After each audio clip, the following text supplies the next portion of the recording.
இந்த வீடியோவில் நம்ம வந்து birthday letter by Jawaharlal Nehru பார்க்குறோம். இது பார்ட் சியில் 14th ப்ரோஸ் ஃப்ரம் 9th ஸ்டாண்டர்டில் வரும். ஓகேங்களா? இது வந்து நேரு வந்து அவரோட பொண்ணு இந்திரா காந்திக்கு அவங்க சின்ன வயசில் அவங்க சின்ன இதில் இருக்கும்போது எழுதினது, அவங்க அடலசன்ஸில் எழுதினது. அப்போ வந்து அவர் ஜெயிலேருந்து நிறைய லெட்டர்ஸ் எழுதியிருப்பார். அதுலேருந்து ஒரு லெட்டர் நமக்கு கொடுத்துருக்காங்க. It was the summer of 1928 when Jawaharlal Nehru began writing letters to his young daughter Indira, who was in Missouri at that time. அதாவது சம்மர் 1928 தான் வந்து ஜவஹர்லால் நேரு இந்திரா காந்திக்கு லெட்டர்ஸ் எழுத ஆரம்பித்தாராம். அப்போ வந்து இந்திரா காந்தி எங்கே இருந்தாங்கன்னா முசூரியில் இருந்திருக்காங்க. In his letters, he speaks to his daughter on a wide range of topics, including languages, trade, history, geography, science, epics and evolution.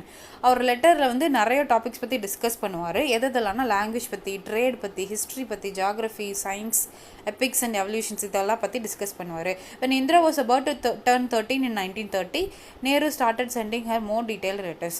Indira வந்து 13, அதாவது அவங்க டீனேஜ்குள்ளே என்டர் ஆகுறாங்க இல்லையா? எப்போனா 1930. அப்போ வந்து ஒரு இன்னுமே டீட்டெயிலான லெட்டர்ஸ் வந்து அவங்களுக்காக எழுத ஆரம்பிச்சிருக்காரு. These letters contained his understanding of the world which he wanted to further impart to his daughter. அது அந்த லெட்டர்ஸில் வந்து அவர் பார்வையில் இந்த உலகம் எப்படி இருந்துச்சு, அது அவர் பொண்ணுக்கு அவர் எப்படி அதை பற்றி அவர் சொல்லணும், அவர் பொண்ணுக்கு நினைக்கிறாருன்றது தான் அந்த லெட்டர்ஸில் இருந்துச்சு. Even while he was in prison, he wanted to make sure that his child is not devoid of her father's teachings. Okay, அவர் வந்து ப்ரிசனில் இருந்தப்போ கூட அவர் என்ன உறுதிப்படுத்திக்கணும்னு நினச்சாருன்னா, நம்ம பொண்ணுக்கு நம்ம அப்பாவோட டீச்சிங் இல்லாமல் போயிடக்கூடாது, நம்ம ஜெயிலில் இருந்தாலும் அதெல்லாம் இல்லாமல் போயிடக்கூடாதுன்றதுக்காக அவர் இந்த மாதிரி லெட்டர்ஸ் எழுதினார். Over the next 4 years, Nehru continuously wrote to his daughter from prison and his words are still inspiring. அதுக்கு அடுத்த ஒரு 4 வருஷத்துக்கு வந்து கண்டினியூஸாக வந்து ஒரு பொண்ணுக்கு ப்ரிசன்லேருந்து லெட்டர்ஸ் எழுதிட்டே இருந்தார். அது இன்னுமே வந்து இன்ஸ்பைரிங்கான லெட்டர்ஸாக தான் இருக்குது. The letters written by Nehru from various prisons in British India to his daughter Indira were published in 1942 as a book called Glimpses of World History. It is a collection of 196 letters on world history. இப்படி ஒரு ஜெயிலேருந்து நிறைய letters எழுதியிருக்காரு இல்லையா? அதெல்லாம் வந்து compile பண்ணி ஒரு புக்காக போடுறாங்க. அந்த புக்கு பேர் என்ன? Glimpses of World History. அது பப்ளிஷ் ஆன இயர் வந்து 1942. அதில் மொத்தம் 196 லெட்டர்ஸ் இருக்குது. ஃபுல்லாக வேர்ல்டு ஹிஸ்ட்ரி பற்றி இருக்குது. இங்கே பாருங்கள், இதில் பிரிட்டிஷ் இந்தியான்னு மீன் பண்ணியிருக்காங்க. எதனால் மீன் பண்ணியிருக்காங்க? அந்த பப்ளிஷ் பண்ண இயர் பாருங்கள், 1942. தட் இஸ் பிஃபோர் இண்டிபெண்டன்ஸ் வந்திருக்கிறதுனால அது பிரிட்டிஷ் இந்தியான்னு சொல்கிறாங்க. ஓகேங்களா? இது வரைக்கும் என்ன பார்த்துருக்கோம்? நமக்கு இதில் முக்கியமாக வருது நேரு அண்ட் இந்திரா காந்தி மட்டும் தான். நேரு எழுதுகிற லெட்டர் மட்டும் தான். அங்கங்கே காந்திஜி பற்றி சில மென்ஷன்ஸ் இருக்கும், அப்புறம் ஜான் ஆஃப் ஆர்க் பற்றி இருக்கும். வேறு கேரக்டர்ஸே கிடையாது இதில் லெட்டரில், இந்த ப்ரோஸில். அப்போ நமக்கு இதில் என்ன ஞாபகம் வச்சுக்கணும், இந்த பேஜில் இருக்கிற கண்டென்ட்டில் லெட்டர் எழுத ஆரம்பித்த இயர்னா 1928 சம்மரில் ஆரம்பிச்சிருக்காரு. அப்போ வந்து இந்திரா காந்தி லெட்டர் எழுத ஆரம்பித்த டைமில் இந்திரா காந்தி எங்கே இருந்தாங்க? மிசூரியில் இருந்தாங்க. இந்த பாயிண்ட் ஞாபகம் வச்சுக்கணும். அப்புறம் என்னென்ன டாபிக்ஸ் டிஸ்கஸ் பண்ணியிருக்காங்கன்றது ஞாபகம் வச்சுக்கணும். 13 இயர்ஸ் அவங்களுக்காக போகிறப்போ அந்த இயர் என்ன? 1930. அதை ஞாபகம் வச்சுக்கணும். ஓகே, அப்புறமா வந்து இந்த கிளிம்சஸ் ஆஃப் ஹிஸ்ட்ரி, இது கண்டிப்பாக இம்பார்ட்டன்ட். கேட்குறதுக்கு சான்சஸ் இருக்குது. ஏன்னா நமக்கு பயோகிராஃபிலையும் நேரு பற்றி இருக்கிறனால இந்த லெசனோட சின்ன சின்ன டீட்டெயில்ஸ் கூட படிச்சுக்கோங்க. ஓகேங்களா? கிளிம்சஸ் ஆஃப் வேர்ல்ட் ஹிஸ்ட்ரி அந்த புக்கு பேர். அது பப்ளிஷ் ஆன இயர், எத்தனை லெட்டர்ஸ் இருந்துச்சு, இதெல்லாம் ஞாபகம் வச்சுக்கோங்க. ஓகே, அடுத்து பாருங்கள், இந்த லெட்டர் இங்கே தான் ஸ்டார்ட் ஆகுது. எங்கேருந்து எழுதுகிற பாருங்கள், சென்ட்ரல் பிரிசன் 9. இது ரொம்ப இம்பார்ட்டண்ட். சென்ட்ரல் பிரிசன் 9 இருக்குது. October 26, 1930 எழுதுகிறாரு இந்த லெட்டரை. My dear Indira, on your birthday you have been in the habit of receiving presents and good wishes. Good wishes you will still have in full measure, but what present can I send you from Naini prison? உன்னோட இந்திரா, உன்னோட birthday அன்னைக்கு நீ வந்து உனக்கு ஒரு habit இருக்குது. இன்னும் presents இதெல்லாம் உனக்கு நிறைய பேர் விஷ் பண்ணுவாங்க. அந்த ப்ரெசன்ட்ஸ்லாம் உனக்கு கொடுப்போம். இந்த ஹேபிட் நம்ம ரெகுலராக இருக்கிற ஒரு ரொட்டீன் வச்சுக்கோங்க, ஒரு கன்வென்ஷன் மாதிரி அவங்க இதில், அவங்க ஃபேமிலிக்குள்ளே. அப்போ வந்து good wishes you will still have in full measure. ஆனால் எப்படியுமே உனக்கு குட் விஷஸ் இப்போ வந்துகிட்டே தான் இருக்கும். ஆனால் நான் வந்து 9 ப்ரிசன்குள்ளே இருக்கேன். நான் என்னால் உனக்கு என்ன ப்ரெசன்ட் கொடுத்துட முடியும் அப்படின்னு சொல்லி எழுதியிருக்காரு. My presents cannot be very material or solid. என்னால் மெட்டீரியலிஸ்டிக்காக ஒரு கிஃப்ட்டை என்னால் இங்கே இருந்துக்கிட்டு உனக்கு கொடுக்க முடியாது. The can be of mind and spirit. ஆனால் என்னோட மைண்ட் அண்ட் ஸ்பிரிட்டை வச்சு என்னால் உனக்கு கிஃப்ட் பண்ண முடியும். Things that even the high walls of prison cannot stop. இப்போ ஒரு பொருள் கொடுக்கணுன்னா கூட அதை யாராச்சும் ஸ்டாப் பண்ண முடியும். இந்த மாதிரி நம்மளோட மைண்ட் அண்ட் ஸ்பிரிட்டை யூஸ் பண்ணி கொடுக்கணும்னு நினைக்கிற கிஃப்ட்டை இந்த ஹை வால்ஸ் ஆஃப் ப்ரிசன் கூட ஸ்டாப் பண்ண முடியாது அப்படின்ற மாதிரி எழுதியிருக்காரு. You know sweetheart, how I dislike sermonizing and doling out good advice. I have always thought that the best way to find out what is right and what is not right, what should be done and what should not be done is not by giving a sermon, but by talking and discussing, and out of discussion sometimes a little bit of truth comes out. Okay, அவருக்கு வந்து அதாவது நேருக்கு வந்து சர்மனைசிங்னா அந்த பிரசங்கம் வைக்கிறதுன்ற மீனிங்கில் சொல்லுவாங்கள்ல, பெருசாக நீட்டி முளைக்கி பேசி ஒரு அட்வைஸ் பண்ணுற மாதிரி ஒன் சைடடாக இருக்குமா ஒரு கான்வர்சேஷன். நமக்கு ஒருத்தவங்களுக்கு போய் அட்வைஸ் கொடுத்தாலோ, இப்போ பிரசங்கம் வைக்கிறதுனா நம்ம யூஸ்வலாக கேட்டிருப்போ சர்ச்சில் ஃபாதர் பிரசங்கம் பண்ணுறது, அதாவது ஒரு பெரிய லெக்சர் கொடுத்து ஒரு விஷயத்தை சொல்லி அட்வைஸ் பண்ணுறதை விட எது கரெக்டாக இருக்குமா, அதாவது பெஸ்ட் வே டு ஃபைண்ட் எது சரி இல்லை எது சரி இல்லை, எது பண்ணலாம் எது பண்ணக்கூடாது அப்படின்றத ஒரு பிரசங்கம் கொடுத்து ஒரு பெரிய லெக்சர் கொடுத்து எக்ஸ்பிளைன் பண்ணுறதை விட டாக்கிங் அண்ட் டிஸ்கஸிங், அதாவது பேசுகிறது மூலமாகவும் டிஸ்கஷன் மூலமாகவும் மட்டும்தான் அது கரெக்டாக கன்வே பண்ண முடியும். அப்போ சில உண்மைகள் கூட வெளியே வரும் அப்படின்ற மாதிரி எழுதியிருக்காரு. I have liked my talks with you and we have discussed many things, but the world is wide and beyond our world lie other wonderful and mysterious worlds. நம்ம நிறைய பேசியிருக்கோம், நம்ம நிறைய டிஸ்கஸ் பண்ணியிருக்கோம், ஆனால் but the world is wide and beyond our அதாவது நம்ம world வந்து ரொம்ப பெருசு. நம்ம கண்ணில் பார்க்குறத விட இன்னுமே நிறைய வண்டர்ஃபுல் அண்ட் மிஸ்டீரியஸ் திங்ஸ் அந்த உலகத்தில் இருந்துட்டு தான் இருக்குது.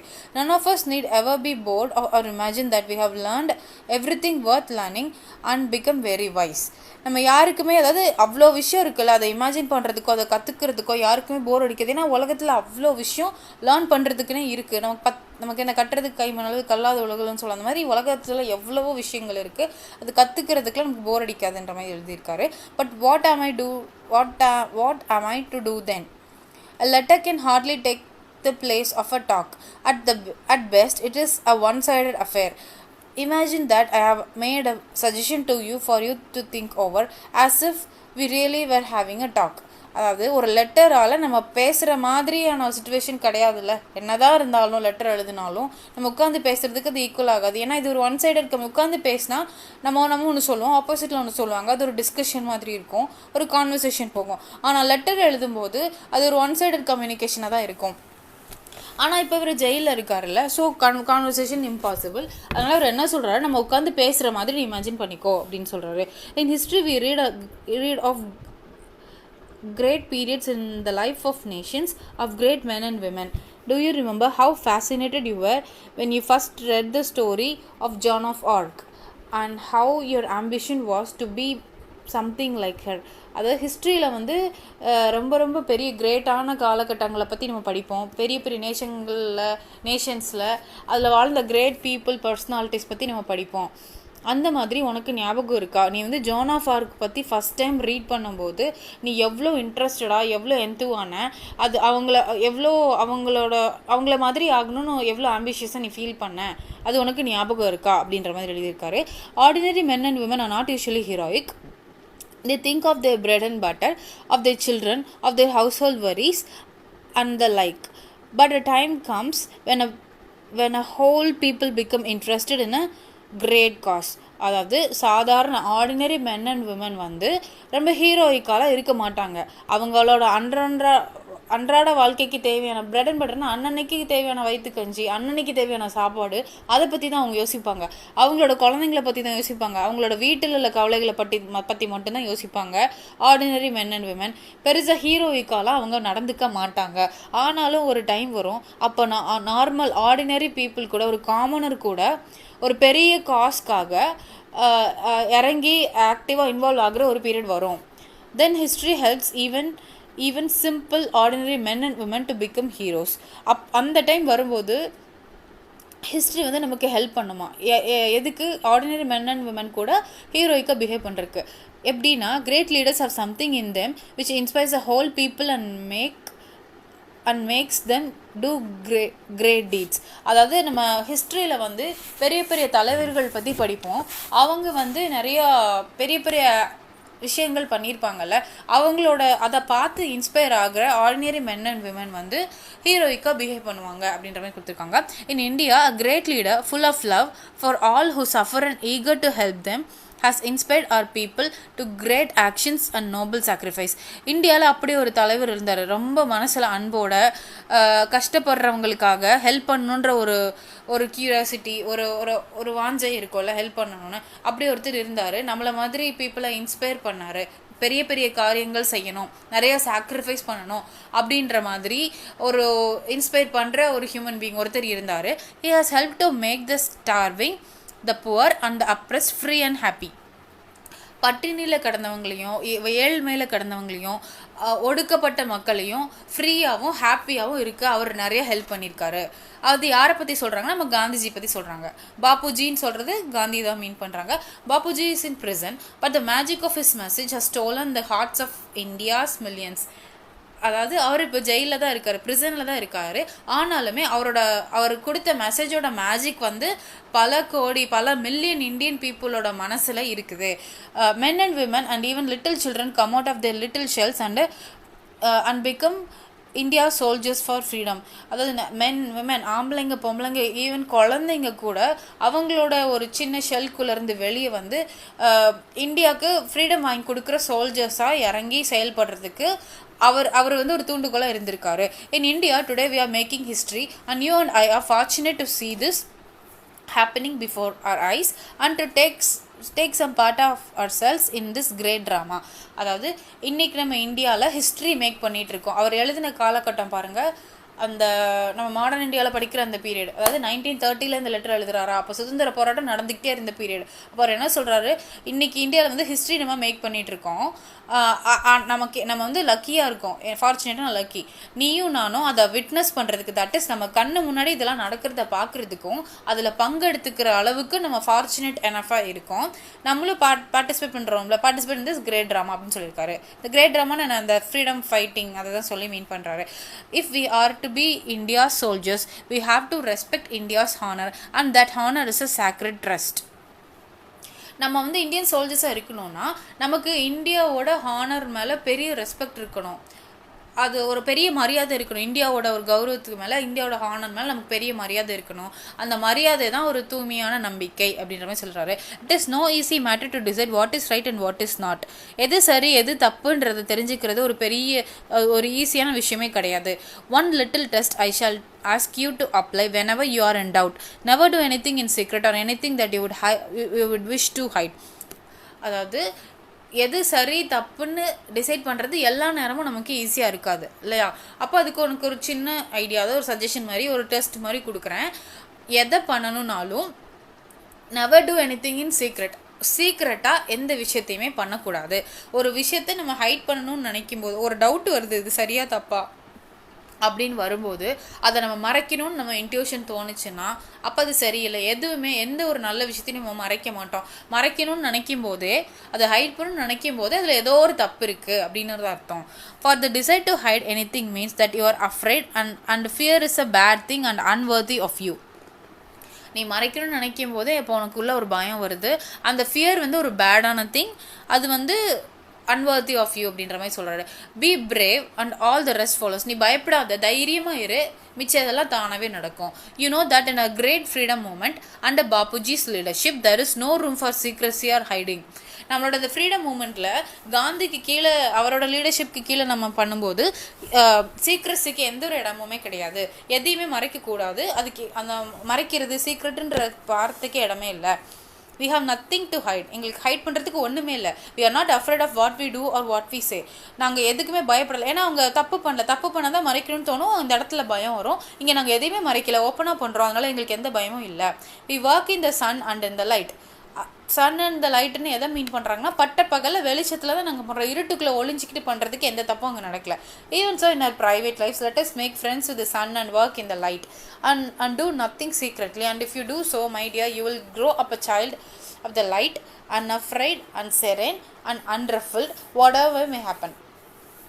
அதாவது நம்ம ஃப்ரீடம் ஃபைட்டிங்கில் நாங்கள் இப்படி தான் இருக்கோம், எல்லாத்தையுமே வெளிப்படையாக பட்ட பகலில் ஓப்பனாக சீக்ரெட் இல்லாமல் பயம் இல்லாமல் தைரியமாக செஞ்சிட்ருக்கோம். நம்ம ப்ரைவேட் லைஃப்ஸ்லையுமே எதையும் மறைக்காமல் சீக்ரெட்ஸ் இல்லாமல் எதையும் ஹைட் பண்ணாமல் பயமே இல்லாமல் போல்டாக பண்ணிகிட்டே இருந்தோன்னா நம்ம லைஃப் அதாவது உனக்கு நீ ஸ்ட்ரெஸ் ஃப்ரீயாக இருக்கலாம், ஒரீஸ் இல்லாமல் இருக்கலாம், அதாவது வெளிச்சத்துலேயே ஒரு வாழ்க்கையில் நீ வாழலாம், அப்படி ஒரு குழந்தையாகவே நீ வளரலாம் அப்படின்ற மாதிரி சொல்லியிருக்காரு. I have written a very long letter to you and yet there is so much I'd like to tell you. How can a letter contain it? Goodbye little one and may you grow up into a brave soldier in India's service. அதாவது நான் எனக்கு ரொம்ப நீளமான letter எழுதிட்டேன், அப்படி இருந்தாலுமே எனக்கு உங்ககிட்ட சொல்கிறதுக்கு நிறைய இருக்குது, அது எல்லாத்தையும் எப்படி ஒரு லெட்டரில் நான் எழுதி அடக்க முடியும், நான் சொல்லணும்னு நினைக்கிறது எல்லாத்தையும். குட் பை லிட்டில் ஒன், நீ ஒரு வளர்ந்து ஒரு பிரேவ் சோல்ஜராக இந்தியாவுக்கு சர்வீஸ் பண்ணணும் அப்படின்னு சொல்லி இந்த லெட்டரை முடிக்கிறாரு. With all my love and good wishes yours loving father Jawaharlal Nehru அப்படின்னு சொல்லி முடிச்சிருக்காரு இந்த லெட்டரை. இப்போ இதில் இது பார்த்துட்டோம்ல பாசிபிள் கொஸ்டின்ஸ். இதில் என்னென்ன கேட்கலாம் அப்படின்னா, காந்திஜியோட இதுக்கு கீழே எப்படி இருக்கும், சீக்ரெட்ஸே இல்லாமல் இருக்கும், அதெல்லாம் சொன்னோமா. யார் இந்த மாதிரி இந்த whose magic of messages stolen hearts of India's அது கூட கேட்கலாம். நமக்கு பாப்புஜின்னு யாரோ சொல்லியிருக்காங்க, காந்திஜியை. ஓகே, இந்த கிரேட் ட்ராமான்னு ஒரு வேர்டு வந்துருக்கா, அப்படின்னு எதை மீன் பண்ணுறாங்க, நம்ம ஃப்ரீடம் ஃபைட்டிங் இப்போ நடந்துட்டு இருக்கிறது அதை நம்ம கண்மடி பார்க்குறோம், அது சொல்லியிருந்தாரில் இந்த ரெண்டு அதை மீன் படிச்சுக்கோங்க. அப்புறமா அந்த சீக்ரெட் அண்ட் லைட், இது ஒரு இம்பார்ட்டண்ட்டான விஷயம். நம்ம எதையுமே ரகசியமாக பண்ணக்கூடாது, எல்லாமே வெளிச்சத்தில் தான் பண்ணணும். காந்திஜிக்கு கீழே எதுவுமே ரகசியம் இருக்காதுன்னு சொன்னார் இல்லையா, அதுலேருந்து கூட கொஸ்டின்ஸ் வரலாம். அப்புறமா புக்கில் இருக்கிற கொஸ்டின்ஸ் பார்க்கலாமா. இப்போ இருங்க, from which prison did Nehru write letter, எந்த பிரிசன் இதில், சென்ட்ரல் பிரிசன் நைனி. டேட் என்ன, October 26, 1930. Okay, did Nehru send any presents to Indira, ப்ரெசென்ட்னு மெட்டீரியலிஸ்டிக்காக கொடுக்கல, என்ன பண்ணார், லெட்டர் எழுதினார். Which historical character inspired young Indira, எதை பார்த்து இன்ஸ்பயர் ஆனாங்க, ஜோன் ஆஃப் ஆர்க் பற்றி ஃபஸ்ட் ரீட் பண்ணும்போது அவங்கள மாதிரி ஆகணும்னு ஒரு ஆம்பிஷன் அவங்களுக்கு இருந்துச்சு. சரி, what helps the ordinary men and women to become heroes, எது ஹீரோவாக்க பண்ணும், ஹிஸ்ட்ரியில் இன்ஸ்பிரேஷனல் கிரேட் லீடர்ஸை பார்க்கும்போது அப்படி தோணும் நமக்கு. ஓகேங்களா. ஹூ இஸ் அட்ரஸஸ் பாபுஜி, இங்கே காந்திஜி தான் பாபுஜின்னு சொல்கிறாங்க. What should the soldiers of India respect, எதை ரெஸ்பெக்ட் பண்ணும், India's great honour. Okay, about the author பார்க்கலாமா. ஜவஹர்லால் நேருவோட டைம் பீரியட் பாருங்கள், 14 நவம்பர் 1889. நமக்கு தெரியல, சில்ட்ரன்ஸ் டே 14 நவம்பர். இயர் ஞாபகம் வச்சுக்கோங்க, 1889 to 27 May 1964. அவர் இந்தியாவோட ஃபஸ்ட்டு பிரைம் மினிஸ்டர் அவர் தான். Central figure in Indian politics before and after independence. ஓகேங்களா. He emerge as an eminent leader of Indian independence movement under the tutelage of Mahatma Gandhi and served as India's prime minister from its establishment as an independent nation in 1947 until his death in 1964. அப்போ ஒரு prime minister இந்த period என்னன்னு கேட்டாங்கன்னா 1947 1964 வரைக்கும் longest serving PM. He is considered to be the architect of modern Indian nation state, a sovereign, socialist, secular and democratic republic. இவருக்கு இன்னொரு titles என்ன இருக்குது, நமக்கு பண்டிட் நேருன்னு ஒரு டைட்டில் இருக்குது. இந்தியன் சில்ட்ரனுக்கு காமனாக அங்கிள் நேரு அப்படின்னு சொல்கிறாங்க. ஓகேங்களா. Sermon a ceremony in which a priest gives a talk on a religious or moral subject. அது ஒரு லாங் டாக்காக இருக்கும். ஓகே. ஃபேசினேட்டட்ன்றது எக்ஸ்ட்ரீம்லி அட்ராக்டட். டீட்னா a brave or noble act. ஸ்டார்விங்கிறது இட்ஸ் அன் அட்ஜெக்டிவ். ஏன்னா suffering or dying from hunger. அப்ரெஸ்னா governed in an unfair and cruel way and prevented from having opportunities and freedom. ஒடுக்கப்படுறது அந்த மாதிரி மீனிங். சப்டியூட் அந்த மீனிங்கில் வரும். சாக்ரட்னா புனிதமான. Consider to be holy and deserving respect. சரின்னா பீஸ்ஃபுல்லாக காமாக இருக்கிறது. அன்ரஃபுல்லாக not nervous or worried usually despite a difficult situation. கஷ்டமான சூழ்நிலை வரும்போது கூட பீயிங் அன்ரஃபுல்னா ஒரீஸ் இல்லாமல் அப்படி காமாக நர்வஸ் ஆகாமல் டீல் பண்ணுறது அன்ரஃபுல். இதில் ஆக்சுவலி இது எல்லாமே உங்களுக்கு எல்லாமே கேட்குற மாதிரியான கொஸ்டின்ஸ் இல்லை, லைன்லாம் எழுதுகிற மாதிரி இருக்குது. பட் ரிவைஸ் பண்ணுற மாதிரி எழுதிக்கோங்க. இது ஆப்ஷனில் கொடுத்து கேட்கலாம் நமக்கு. Why could not Nehru send any presents to Indira. எதனால நேருவால் ப்ரெசன்ஸ் அனுப்ப முடியல? ஏன்னா அவர் ப்ரிசனில் இருந்தார். What can not be stopped even by the high walls of prison. எதை கூட ஸ்டாப் பண்ண முடியாது. Sending letters to his daughter presenting them with mind and spirit. ஓகேங்களா. Why did Nehru dislike sermonising. எதுக்கு அவருக்கு பிடிக்கல? ஏன்னா அவர் என்ன பிலீவ் பண்ணாருன்னா டாக்கிங் அண்ட் டிஸ்கஷன் மூலமாக தான் எந்த ஒரு மெசேஜ்னாலும் நம்ம சொல்ல முடியும். சர்மன் கொடுத்தா பிரசங்கம் வச்சா அது ஒன் சைடட் கம்யூனிகேஷனாக இருக்கும்னு அவர் ஃபீல் பண்ணார். இதோட ஆன்சர் எங்கே இருக்குது பாருங்கள், ஆரோ மார்க் போட்டிருக்கேன்.